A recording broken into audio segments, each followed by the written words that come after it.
വചനാമൃതം തയ്യാറാക്കി അവതരിപ്പിക്കുന്നത് പത്മിനി നമ്പ്യാർ. സനാതനധർമ്മത്തിൽ പുരുഷനോടൊപ്പം സ്ത്രീക്കും സ്ഥാനം നൽകിയിട്ടുണ്ട്. മറ്റുള്ള മതങ്ങളിൽ ഈശ്വര സങ്കല്പം പുരുഷരൂപത്തിലാണ്. ശങ്കര ഭഗവത്പാദരുടെ സൗന്ദര്യലഹരിയിൽ ശക്തിയുടെ സാന്നിധ്യമില്ലാതെ പരമശിവനെ ചലിക്കുവാൻ കൂടി സാധിക്കുകയില്ലെന്നാണ് പറയുന്നത്. സ്ത്രീകൾ സ്നേഹിക്കപ്പെടേണ്ടവരും ആദരിക്കപ്പെടേണ്ടവരും ആരാധിക്കപ്പെടേണ്ടവരുമാണെന്ന തത്വമാണ് ദേവീ സങ്കല്പത്തിലൂടെ സനാതനധർമ്മം നമ്മെ പഠിപ്പിക്കുന്നത്. നവരാത്രി പൂജ സമയത്ത് 2 വയസ്സിനും 10 വയസ്സിനും ഇടയിലുള്ള പെൺകുട്ടികളാണ് കുമാരി പൂജ സ്വീകരിക്കുന്നത്. കുമാരി, ത്രിമൂർത്തി, കല്യാണി, രോഹിണി, കാളി, ചണ്ഡിക, ശാംഭവി, ദുർഗ, സുഭദ്ര എന്നിങ്ങനെ നവകന്യകളെ ആരാധിക്കുന്നതിലൂടെ ഒരു വലിയ സന്ദേശമാണ് നമുക്ക് ലഭിക്കുന്നത്. സാക്ഷാൽ പരമാത്മാവിൽ നിന്ന് രൂപം കൊണ്ട സ്ത്രീ രൂപമാണ് പ്രകൃതി. പ്രപഞ്ചമായി വിരിഞ്ഞു വിലസുന്ന ശക്തിസ്വരൂപിണി. പക്ഷിയുടെ 2 ചിറക് പോലെയാണ് സ്ത്രീയും പുരുഷനും.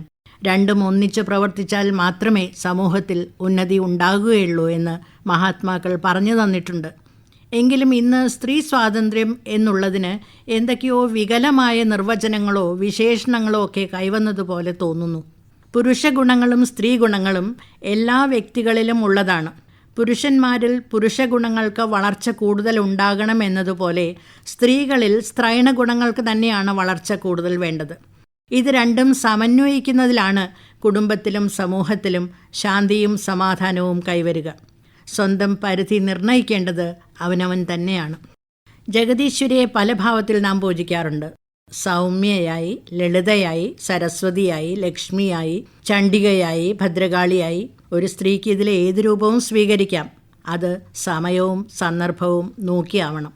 വിദ്യ സമ്പാദിക്കുവാനോ തൊഴിൽ നേടാനോ അധികാരസ്ഥാനങ്ങൾ കൈയാളാനോ ഒന്നും സ്ത്രീത്വത്തിന് ഒരു പരിമിതിയും വേണ്ട. ഒരു ആപൽഘട്ടത്തിൽ സ്വന്തം രക്ഷയ്ക്ക്, സ്വന്തം കുഞ്ഞുങ്ങളുടെ രക്ഷയ്ക്ക്, സമൂഹത്തിൻ്റെ രക്ഷയ്ക്ക്, രാജ്യത്തിൻ്റെ രക്ഷയ്ക്ക് ചണ്ഡികയും ഭദ്രകാളിയുമായി ഉയരാനും സ്ത്രീക്ക് കഴിയും എന്ന ആത്മവിശ്വാസമുള്ള ഒരു സ്ത്രീക്ക് ഏത് അസമയത്തും എവിടെ വേണമെങ്കിലും ഒറ്റയ്ക്ക് പോകാം. പക്ഷേ സ്ത്രീയെ അമ്മയായും ദേവിയായും ആരാധിക്കുന്നവരായിരിക്കണം അവളും അവളെപ്പോലുള്ള മറ്റു സ്ത്രീകളും പെറ്റുവളർത്തിയ അവരുടെ ആൺമക്കൾ. ഈ ഒരു മാതൃഭക്തി, മാതൃസ്നേഹം കുട്ടികളിൽ വളർത്തിയെടുക്കേണ്ടത് സ്ത്രീകൾ തന്നെയാണ്. പുരുഷനോടൊപ്പമാണ് എന്ന് മാത്രമല്ല, കുറച്ച് മേലെ തന്നെയാണ് എന്ന് തെളിയിക്കാനുള്ള വ്യഗ്രതയിൽ പലപ്പോഴും മുലപ്പാലിലൂടെ പകർന്നു കൊടുക്കേണ്ട സ്നേഹവും നന്മയുടെ പാഠങ്ങളും കുട്ടികൾക്ക് പകർന്നു കൊടുക്കേണ്ടതിൽ പാളിച്ചകൾ സംഭവിക്കുന്നുണ്ടോ എന്ന് പരിശോധിക്കേണ്ടതാണ്.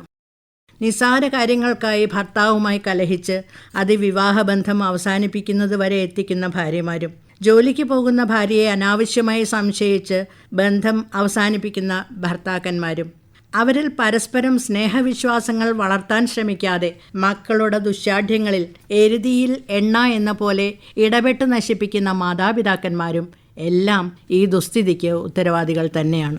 ഇന്നത്തെ സമൂഹത്തിൽ അടിക്കടി സംഭവിച്ചുകൊണ്ടിരിക്കുന്ന പല അനർത്ഥങ്ങൾക്കും മൂല്യച്യുതി എന്ന് പറഞ്ഞ് വിലപിക്കാതെ ഈ മൂല്യങ്ങൾ വളർത്താനോ തളർത്താനോ നാം എന്തെങ്കിലും വിധത്തിൽ കാരണക്കാരായിട്ടുണ്ടോ എന്ന് ഓരോരുത്തരും ആത്മപരിശോധന നടത്തേണ്ടിയിരിക്കുന്നു.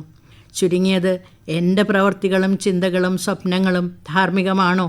ഞാൻ പെറ്റുവളർത്തിയ എൻ്റെ മക്കളിൽ ഈ ധർമ്മബോധമുണ്ടാക്കാനായി ഞാൻ ശ്രമിച്ചുവോ എന്ന് ഓരോ സ്ത്രീയും അവനവനോട് തന്നെ ചോദിക്കേണ്ടിയിരിക്കുന്നു. ദൃശ്യമാധ്യമങ്ങളിൽ വാണിഭത്തിനും പീഡനത്തിനും പിടിക്കപ്പെടുന്ന യുവാക്കളും യുവതികളും ഉടുത്ത വസ്ത്രം കൊണ്ട് മുഖം മറയ്ക്കാൻ കാണിക്കുന്ന വ്യഗ്രത കാണുമ്പോൾ ദുഃഖവും രോഷവും നമ്മളിൽ ഇരച്ചു കയറുന്നു.